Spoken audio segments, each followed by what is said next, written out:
ETF index mutual funds నేర్చుకుని stock మార్కెట్లో రాణించాలనుకుంటున్నారా? వెంటనే ఈ నెంబర్కి కాల్ చేయండి.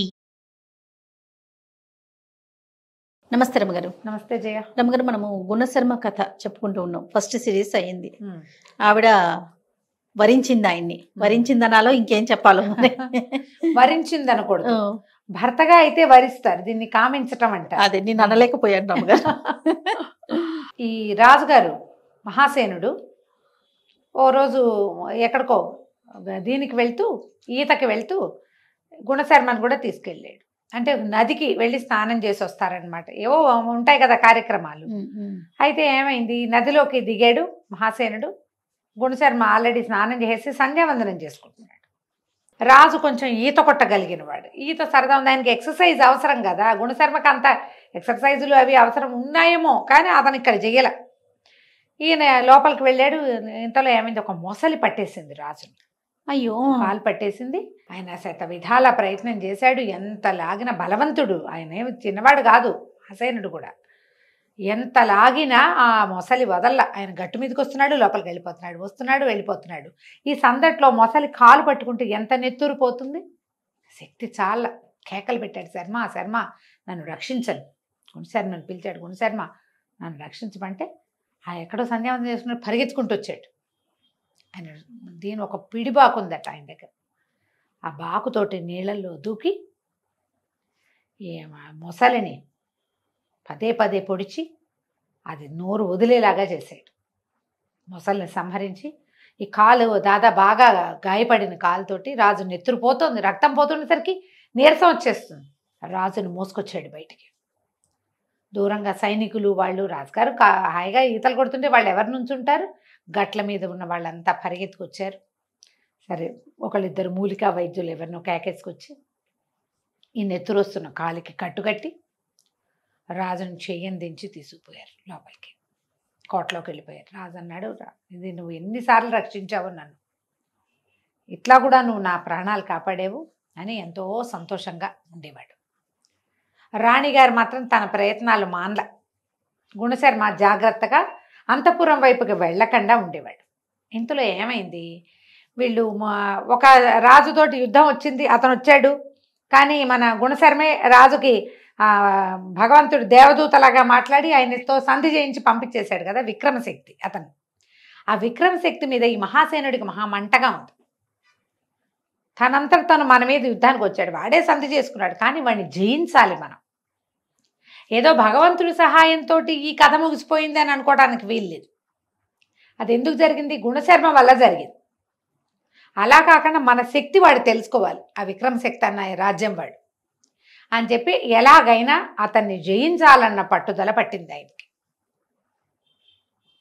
పట్టి ఏం చేశాడు, తనంతట తనే మళ్ళీ గుణశర్మని అడిగి మనం అతని మీదకి యుద్ధానికి వెళ్దామని విక్రమశక్తి మీదకి యుద్ధానికి నడిచాడు. మహాసేనుడు సైన్యతోటి, గుణశర్మ ఆయన పక్కనే ఉండేవాడు. ఆయన వేటకెళ్ళినా గుణశర్మ పక్కనే, యుద్ధానికి వెళ్ళినా పక్కనే, స్నానానికి వెళ్ళినా పక్కనే, అంతకి పక్కనే యుద్ధానికి వెళ్ళారు. యుద్ధం బాగా హోరాహోరీ సాగింది. ఒక దశలో మహాసేనుడు విక్రమశక్తి ఎదురు బదురు అయ్యారు.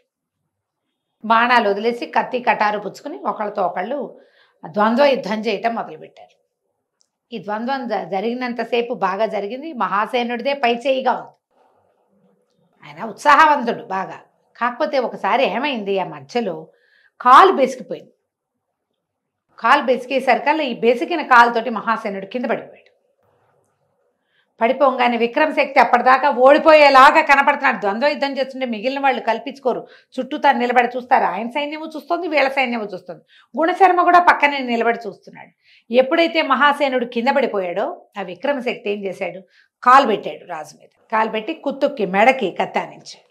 గుండెల మీద కాలేసి కాలుతో అణుస్తూ కాత్తి పెట్టేసరికి అలా ఊర్చుకోలేకపోయాడు గుణశర్మ. తన ప్రభువు, తన మిత్రుడు, తనకు అన్నదాత, దాంతో ఒక్కసారి పెద్ద సింహనాదం చేసి విక్రమశక్తి మీద పడ్డాడు. ద్వంద్వ యుద్ధంలో కల్పించుకోకూడదు, కానీ రాజు చచ్చిపోతున్నాడు. ఉద్రేకంతో అతని మీదకి వచ్చాడు. విక్రమశక్తిని చెడామాడా కొట్టేశాడు. ఆ విక్రమశక్తి కింద పడిపోయాడు. కింద పడిపోయిన మహాసేనుడు లేచి నుంచున్నాడు. విక్రమశక్తిని కసి తీరా చంపేశాడు గుణశర్మ. అవతల రాజుని చంపేశాడు. ఎప్పుడైతే రాజు చచ్చిపోయాడో సైన్యాలు లొంగిపోతాయి. ఈయన ఒక తన్ను దన్నేడు, చచ్చిపోయిన విక్రమశక్తిని ఈ మహాసేనుడు. వీడి ఎంత సాహసం శర్మ వీడికి. కానీ నువ్వు అంతకంటే సాహసంగా చేసావు, నువ్వు నన్ను రక్షించావు. మళ్ళీ 5 సార్లు ప్రాణదానం చేసావు నువ్వు నాకు. ఇన్నిసార్లు నువ్వు నన్ను రక్షించావు.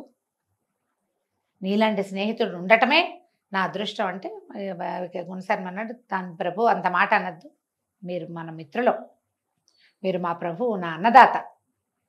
మీ మీద కత్తెత్తుతాడు వాడు. కాలు పెట్టి కత్తెత్తినందుకే నాకు కోపం వచ్చింది.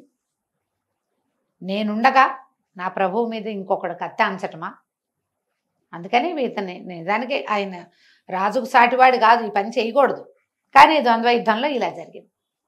ఆయన పరమ సంతోషంతో ఆ విక్రమశక్తి రాజ్యాన్ని పాదాక్రాంతం చేసుకుని రాజ్యానికి తిరిగి వచ్చాడు. ఊరంతా చాటింపులు వేశారు. ఈయన సభలో ఘోషణగా చెప్పాడు, 5 సార్లు నన్ను గుణశర్మ రక్షించాడు. ప్రపంచంలో ఏ మిత్రుడు ఏ రాజుకి చేయలేని సహాయాలు చేశాడు గుణశర్మ. గుణశర్మ లాంటి వాడు ఇంక ఎవడు ప్రపంచంలోనే లేడని ఓహో చాటి చెప్పాడు. రోజు పొగిడేవాడు. బాగుండేది. అయితే రాణి ఇతని కోసం ప్రయత్నం చేసింది కదా, అవకాశం కోసం చూస్తోంది. రాజు ఒకసారి ఈయన ఆ రోజు రాత్రి ఈ సభలో హడావిడి అంతా అయ్యాక ఆయన రాత్రి లేటుగా పడగదిలోకి వెళ్ళాడు. ఆయన సేనాగారంలోకి వెళ్తే ఏడుస్తూ కనపడింది అశోకవతి. ఆయన కనపడేసరికి ఆయన ఆశ్చర్యపడి, ఏమిటి ఇంత ఇట్లా ఏడుస్తున్నావు, ఎందుకు? మనం ఇన్ని చోట్ల గెలిచాం, నా ప్రాణాలు రక్షించబడ్డాయి, గుణశర్మ నన్ను రక్షించాడు, ఇవాళ అతనికి అఖండమైన సన్మానం చేసి వచ్చాను, నువ్వు ఎందుకు దుఃఖపడుతున్నావు అంటే, గుణశర్మ గుణం తెలిసి దుఃఖంగా ఉంది నాకు, నువ్వేమో అతన్ని నమ్మేవని ఈవిడ వలవలా ఏడ్చి నిర్ఘాంతపోయాడు. అదేమిటి అట్లా ఎట్లా జరిగింది, ఏం జరిగింది, నువ్వు ఇలాంటి మాట ఎందుకు మాట్లాడుతున్నావు అంటే, నేనేం చెప్పను, నిన్ను నమ్మించాడు అతను, కానీ నిన్ను నమ్మించి మోసం చేస్తున్నాడు గుణశర్మ. ప్రతిసారి నీ ప్రాణాపాయం వచ్చి వాడు రక్షిస్తాడేమిటి, నువ్వెప్పుడూ రక్షించవా? పైగా అసలు నీకు మొట్టమొదట విషప్రయోగం జరిపించిందే గుణశర్మ, అతని వల్లే జరిగింది. అతను నిన్ను సంహరించి సామంతుడిని అవుతాను నీకని గౌడరాజుకి ఉత్తరం రాశాడు. ఇదంతా కదే, ఏమంటారు, ఫ్యాబ్రికేటెడ్. ఆవిడ చెప్పింది గౌడరాజు కొద్ది. ఇప్పుడు గౌడరాజు లేడు, సమాధానం ఎవడూ లేరు, కథ మనం ఏం చెప్పినా నడుస్తుంది కదా. గౌడరాజుకు ఉత్తరం రాశాడు. గౌడరాజు ఇతన్ని సామంతుడిగా చేసుకోవటం ఇష్టం లేక తన ప్రయత్నం తను చేశాడు, వంటవాణ్ణి పంపించాడు. తన మాట కాదని వంటవాణ్ణి పంపించినందుకు గౌడరాజు మీద పగమున్నాడు గుణశర్మ. ఆ వంటవాణ్ణి నీ చేతే చంపించాడు. జరిగిందే అది, కథ ఎక్కడి నుంచి తిప్పిందో చూడావిడ. ఆ వంటవాడి తల్లి, భార్య, తమ్ముడు వాడిని వెతుక్కుంటూ వచ్చారు మన రాజ్యంలోకి. తల్లిని భార్యని గుణశర్మ చంపించేశాడు. ఆ తమ్ముడు సావు నుంచి తప్పించుకుని మనంతఃపురంలోనే దాక్కున్నాడు, నాకు కనపడ్డాడు. నేను అడిగాను ఎవరు ఏమిటి అని కనుక్కుంటే మొత్తం కథ అంతా బయటకు వచ్చింది. ఆ రోజు నుంచి నేను గుణశర్మ మీదే ఇదిగా ఉన్నాను, ఇతను ఏం చేయబోతాడో అని. ఈ తమ్ముడిని తరుముకుంటూ అంతఃపురంలోకి వచ్చాడు. తమ్ముడు తప్పుకున్నాడు, తమ్ముడిని చంపేశాడు. తమ్ముడు కూడా లేడు ఇప్పుడు. ఆ తమ్ముడిని సాక్ష్యంగా చూపించడానికి వీల్లేదు. గుణశర్మ ఆ తమ్ముడిని చంపేసి ఆ రోజు సేనాగారంలో వచ్చి నాతో అనుచితంగా ప్రవర్తించాడు. నేను నీ మిత్రుడి భార్యని, నీ సోదర సమానని, నేను నీకు సోదరి ఇలాంటి దాన్ని అని ఎంత బతిమలాడినా నన్ను వదిలిపెట్ల. నాతో చాలా అనుచితంగా ప్రవర్తించాడు. నేను అంతఃపురంలో ఉన్న వాళ్ళందరినీ కేకలు పెట్టాను. అది రాత్రి అర్ధరాత్రి జరిగింది. వాళ్ళంతా వచ్చేసరికల్లా ఇతను పారిపోయాడు. ఎవరైనా చూసారంటే ఎవరు చూడలా, నేనే సాక్ష్యం. ఆవిడ వలవలా ఏడ్చింది. ఏదో ఒక రోజున నీకు ముప్పు తెచ్చి నన్ను స్వాధీనపరుచుకుంటాడు గుణశర్మ. నీతో కలిసి నేను సహగమనానికైనా సిద్ధమే, కానీ ఇలాంటి పని చేస్తానా నేను? నీ స్నేహితుడు ఇంత దుర్మార్గుడు అని లబోదిబోమని ఏడ్చింది. ఆయన నిర్ఘాంతపోయాడు. అప్పుడు ఆయనకు ఒకటి గుర్తొస్తున్నాయి. గౌడరాజు ఎందుకు వచ్చాడు మన మీద యుద్ధానికి? వాడు నిజంగానే వచ్చాడు. ఫ్యాబ్రికేటెడ్ కదా ఈ కథ.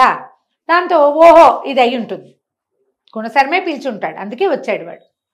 వాడిని నేను మాట్లాడడానికి వీలు లేకుండా గుణశర్మే చంపేశాడు. పాముని గుణశర్మే చంపాడు, నా మీదకి వచ్చిన పాముని. నన్ను పట్టుకున్న మొసలిని గుణశర్మే చంపాడు. వంటవాడిని గుణశర్మే చంపించాడు. విక్రమశక్తిని సంహరించాడు అంతే. అది కూడా ఎందుకు? అందరూ చూస్తున్నారు. ఇప్పుడు తను చూస్తూ నుంచుంటే తన స్నేహం మీద మిగిలిన వాళ్ళకి అనుమానం వస్తని చేశాడు. అంతేగాని నా మీద ప్రేమతో కదా, నా భార్యను స్వాధీనపరచుకోవడానికి చేశాడు ఇంత పనిని రగిలిపోయాడు రాజు. ఆలోచించలా. మనం రెండో వైపు నుంచి చూడడం మొదలు పెడితే రెండోదే కనపడుతుంది, మొదటిది ఎందుకు కనిపిస్తుంది? అంతేగా. మొదటి దారి ఒకటి, రెండో దారి ఇంకోటి, రెండో దారిలో వెళ్తే మొదటి దారి కనపడదు. ఇక రాజు పిచ్చిగా నమ్మేశాడు ఆ భార్యను. ఆవిడని ఓదార్చాడు, నన్ను క్షమించు, నా వల్ల పరపురుషుడు నీకు సైనాగారంలోకి వచ్చాడు, నేను నీకు చాలా అన్యాయం చేశాను, ఇందులో నా తప్పు కూడా ఉంది, ఒక పరాయి మగవాడిని లోపలికి రానివ్వటం నా తప్పు, రేపు వాడికి శాస్తి చేస్తా సభలో, వాడిని సంహరించి తర్వాత నీతో మాట్లాడతా అని ఆ కష్టము దాన్ని తట్టుకోలేక విపరీతంగా మధుపానం చేసి పడుకున్నాడు. మరి ఇంత నమ్మాను, వీడు నన్ను మోసం చేశాడు, ఆ దుఃఖం పట్టలేరు కదా, పైగా వీడు అద్భుతమైన వాడని నేను ప్రచారం చేశా, వీడు నన్ను రక్షించాడని నేను ఎన్నిసార్లు చెప్పాను, వాడి వల్లే నా ప్రాణాలు నిలబడిందని వాడిని కర్ణుడితోటి పోల్చాను నేను. తను కూడా తిట్టుకున్నాడు రాజు. దుఃఖం పట్టలేకపోయాడు. ఈ తాగుడు మైకంలో నిద్రపోయాడు. అశోకవతి మాత్రం నన్ను కాదన్నాడు, వీడికి ఇదే శాస్తి, అవమానించాడు నన్ను, నా కోరికని కాదన్నాడు కాబట్టి వాడికి పని అలా అవ్వాల్సిందే. చూడు రేపొద్దున చంపేసైనా సరే పగ తీర్చుకోవాలి. ఆడమగ కూడా ఇలాగే ఉంటారు కదా. తెల్లవారింది. రాజు మహోగ్రంగా ఉన్నాడు. ఉదయకాలపు విధులన్నీ పూర్తయినాయి. ఆయన రైరేమని వెళ్ళిపోయాడు సభా ప్రాంగణానికి. సభలోకి వెళ్ళాడు. సింహాసనం మీద కూర్చున్నాడు. సభికులు ఎట్లా ఉన్నారో ఫుల్గా ఉంది సభ అంతా. అందరూ వచ్చారు. ఎందుకంటే ఆ విక్రమశక్తిని జయించిన తర్వాత సభలు అంత జనం అంతా రాజుగారు అద్భుతమైన వ్యక్తిగా ఉన్నాడు, అందరూ వస్తున్నారు ఆయన మాటలు వింటాను. లోపలికి వచ్చాడు గుణశర్మ. మామూలు గారు లోపలికి రాగానే రా రా అని పిలిచి సంతోషంగా పలకరించేవాడు. పొద్దునే గుడ్ మార్నింగ్ చెప్పుకునేవాడు. గుడ్డు లేదు, మార్నింగు లేదు. ఆయన పళ్ళు పటపట్లాడించేస్తున్నాడు. వచ్చి తన ప్లేస్లో కూర్చున్నాడు గుణశర్మ.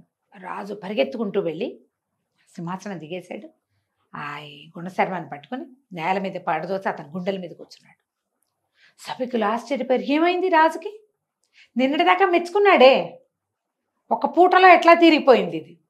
సభికులు అందరూ కేకలు పెట్టారు. వద్దు వద్దు, ఇలా చెయ్యొద్దు, నువ్వు ధర్మదాతవి, నువ్వు ప్రభువువి, మీరు ప్రభువు కాబట్టి మీరు విచారణ జరపండి. ఇతని గుణశర్మతో ఏ తప్పు జరిగినా, అంతేగాని ఇంతమంది సైనికులు ఉండగా మీరే శిక్షించడానికి పూనుకోకూడదని రాజును బలవంతంగా లేవదీశారు. ఈ గుణశర్మకి తలా తోక ఏమీ అర్థం కావట్లేదు, ఏం జరుగుతోందో కూడా తెలియటం. ఏమైంది ప్రభు, ఏమైంది ప్రభు, ఎందుకు నా పట్ల ఇంత కోపంగా ఎందుకున్నావు అని అడిగాడు. అడిగితే రాజు అన్నాడు, నీ మోసాలన్నీ బయటపడ్డాయి, నువ్వు కడు దుర్మార్గుడివి, నీ అంతు చూస్తాను ఇవాళ. గుణశర్మకి ఏమి అర్థం కావటం లేదు. ఏం జరిగి రాజు ఇట్లా రియాక్ట్ అవుతున్నాడు? ముందు రోజు సాయంకాలం కలిసే ఉన్నామే, రాత్రి పార్టీ అయింది, బోళ్ళంతా విందు జరిగింది అక్కడ. రాజు పరమ సంతోషంగా వెళ్ళాడు అంతఃపురానికి. తెల్లవారు అంతఃపురం నుంచి వచ్చేసరికి ఇట్లా తిరుక్కున్నాడు. అతను నుంచోబెట్టారు గుణశర్మని. కూర్చొనివల నిలబెట్టారు. అప్పుడు సభికులంతా అడిగారు, ఏం జరిగింది ఏం జరిగింది అంటే, ఇతను గౌడరాజుతోటి కలిసి నాకు విషాహారం పెట్టించాడు, ఇతని వల్లే విషాహారం తినాల్సి వచ్చింది నేను, ఇతనికి ఎలా తెలుసు అందులో విషం ఉందని అంటే, ఇతను అన్నాడు, అదొక మంత్ర విద్య, అదొక విద్య, ఒక ఆహారాన్ని చూస్తే అందులో ఏముందో తెలియటానికి ఒక విద్య ఉంది, ఆ విద్య వల్ల నాకు ఆ కూరలో విషం ఉందని తెలిసింది, అన్నంలో పులుసులో పానీయాల్లో లేదు, ఒక కూర పదార్థం శాఖం అందులోనే ఉంది అనేసరికల సభికుల్లో కొంతమంది గుణశర్మకి విరోధులు ఉన్నారు. ఏంటి రాజుగారు ఇంత గుణశర్మనే పట్టుకుని వేళ్లాడుతుంటే వాళ్ళకి నచ్చటల్లా. వాళ్ళు అన్నారు, ఇవన్నీ అబద్ధాలు, అలాంటివి ఉండవు, తను మోసం చేస్తున్నాడు, తనకి తెలిసి ఉంటుంది, రాజుగారు చెప్పేదే నిజం, అసలు ఆ వంట పెట్టించిందే వీడై ఉండాలి, రాజుని నమ్మించడానికి చేశాడు, వాడు ఎవరన్నా చంపించేశాడు, అయిపోయింది, వాడు చచ్చిపోయాడు, ఈయన పట్ల ఈయనకు వ్యతిరేకంగా సాక్ష్యం చెప్పడానికి వంటవాడు బతికేలేడు, ఆ రోజే శిక్ష పడింది కదా. ఇక కేకలు పెట్టారు. రాజు అన్నాడు, నువ్వు గౌడరాజు నీ వల్లే వచ్చాడు యుద్ధానికి, ఈయన రామాహరి నేను అట్లాంటిది చేయలేదన్నాడు. కాదు నువ్వే చేసావు. అయితే రాజు ఏం చెప్పాడు భార్యకి, ఇలా ఇతను నీ పొందు కోరుతున్నాడు అన్న మాట ప్రజలకు చెప్పకూడదు, తెలియకూడదు, అవమానం, రాణికి ఎంత అవమానం, ఈ మాట బయటకు వస్తే ఎవరికి చెప్పని అన్నాడు. కానీ ఉద్రేకంలో రాజా ఆ మాట కూడా చెప్పాడు. ఈయన అశోకవతి మీద కన్నేశాడు గుణశర్మ, ఆమెతో అనుచితంగా ప్రవర్తించాడు. ఇతనికి ఏం పాలుపోలేదు. సభలో అందరూ గట్టిగా చీ చీ చీ అన్నారు. బ్రాహ్మణుడు మిత్రుడు అంతఃపుర ప్రవేశం చేయిస్తే ఇంత పని చేస్తాడా, పట్టి బంధించండి అని సైన్యాధిపతి అరిచాడు. రాజు కూడా పట్టి బంధించమన్నాడు. బంధించమంటే వీడిని ఎట్లా బంధిస్తారు? రాజు అంత వాడిని వెనక నుంచి కావలించుకుని నిరాయుధుడిని చేయగలిగేవాడు. వాడు మామూలు వాడు కాదు కదా గుణశర్మ, గట్టివాడు. ఇక సైనికుల మీద పడ్డారు. ఈయన వాళ్ళకి వీళ్ళకి జుట్లు ముడేసి చితకొట్టి తప్పించుకున్నాడు. ఎంత ప్రయత్నం చేశారు. చివరికి ఈయన ఏం చేశాడు, ఆయన దగ్గర ఒక అంజన విద్య ఉంది. అదొక డబ్బాలో ఇట్లా రొంటిని పెట్టుకుని ఉంటాడు ఎప్పుడు. మామూలుగా మనం పిడిబాకులు అవి పెట్టుకుంటారా, ఒక చిన్న అంజన డబ్బా ఉంది. ఆ డబ్బా తీసి ఆ అంజనం ఒంటికి రాసుకుని వీళ్ళకి కనపడకుండా మాయమైపోయి రాజు అటు ఇటు చూశాడు. అప్పుడు వాళ్ళకి తెలిసింది వీడి దగ్గర మంత్ర విద్యలు ఎలాగో ఉన్నాయి కదా, తప్పించుకున్నాడు. ప్రజలు ఈ సభికులంతా అన్నారు, అయ్యో అయ్యో వీడు ఇలా మాయమైపోయాడు, పోన్లేని మంత్రాల మారివాడు, మీతో ఉండకపోవటమే మీకు మంచిది. ఇలాంటి వాడు ఇంకేం చేస్తాడో రేపొద్దున. ఇలాంటి స్నేహాలు పనికిరావు. సామాన్య మానవులతో స్నేహాలు చేయాలి, ఇలా మంత్రాల మారులతోటి స్నేహం చేస్తే చాలా ప్రమాదం. మహారాణికి ఎంత ప్రమాదం తప్పింది. మిమ్మల్ని ఏం చేసేవాడు వీడు, ఈ రాజ్యానికే ఎసరు పెట్టేవాడు అని అందరూ తలా ఒక మాట అన్నారు. రాజు చాలా దుఃఖము అవమానంతో సభసాలించి వెళ్ళిపోయాడు. ఈ మాయమైపోయిన గుణశర్మ ఇక ఈ రాజ్యంలో ఉండలేడు. ఊరంతా ప్రచారం అయిపోయింది. అతనికి తల్లి తోడు ఎవరు లేరు, ఒక్కడే ఉన్నాడు. భార్య సంతానం కూడా లేదు. ఇక తన ఇంటికి వెళ్ళకుండా ఒక అడవి దారి పట్టి వెళ్ళిపోయాడు. వెళ్ళి వెళ్ళి వెళ్ళి వెళ్ళి ఒక గురుకులం లాంటి ప్రాంతానికి వెళ్ళాడు.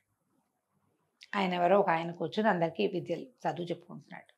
ఆ ఋష్యాశ్రమం లాంటిది, ఒక గురుకులం లాంటిది. ఆ గురుకులంలోకి వెళ్ళాడు. నా పేరు గుణశర్మ, బ్రాహ్మణుడిని, కొంచెం ఆహారం పెట్టించండి అని అడిగి అక్కడ భోజనం చేసి అక్కడ ఉన్నాడు. అప్పుడు ఆయన అడిగాడు, ఎవరు ఏమిటి నీ సంగతి అని కనుక్కున్నాడు అనమాట. ఏం వివరాలు చెప్పాడు, అసలు ఈ గుణశర్మ ఎక్కడి వాడు, ఎక్కడి నుంచి ఇక్కడికి వచ్చాడో మనం తర్వాయి భాగంలో తెలుసుకుందాం. తప్పకుండా గారు. నమస్తే. నమస్తే జీ.